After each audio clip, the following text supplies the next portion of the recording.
Anna আবিষ্কার করে যে সে একজন ভ্যাম্পায়ারের বাচ্চা নিজের পেটে পালন করছে। আশ্চর্যজনকভাবে সে মাত্র 14 দিনের গর্ভবতী, কিন্তু তবুও তার পেট ইতিমধ্যে উঁচু দেখাচ্ছে। এমনকি সে পেটের ভেতরের বাচ্চার নড়াচড়াও অনুভব করতে পারছে। কিন্তু অ্যানা বাচ্চার আগমনে অত্যন্ত আনন্দিত।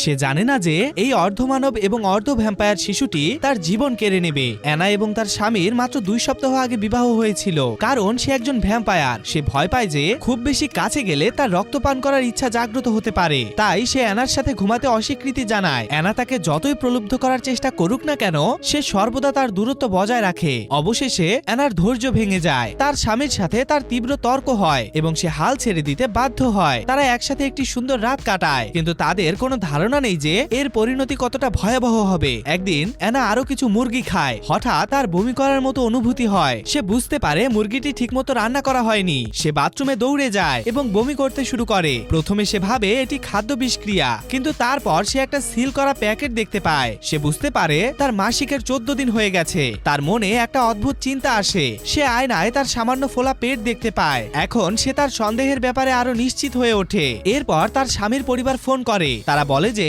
তারা বুঝতে পেরেছে যে অ্যানা গর্ভবতী। তার স্বামী এই খবরে আতঙ্কিত। সে কখনো শোনেনি যে একজন মানুষ এবং একজন ভ্যাম্পায়ার সন্তান ধারণ করতে পারে। সে ভয় পেয়ে যায় যে এই শিশুটি অ্যানার ক্ষতি করতে পারে। তাই সে দ্রুত তার জিনিসপত্র গুছিয়ে নেয়। সে অ্যানাকে বাড়িতে নিয়ে যাওয়ার এবং ডাক্তারের কাছে শিশুটিকে সরিয়ে নেওয়ার পরিকল্পনা করে, কিন্তু অ্যানা তা প্রত্যাখ্যান করে। সে বিশ্বাস করে যে এই শিশুটি তাদের ভালোবাসার প্রতীক। একজন মা হিসেবে সে কোনো পরিস্থিতিতেই এই সন্তানকে ছেড়ে দিতে রাজি নয়।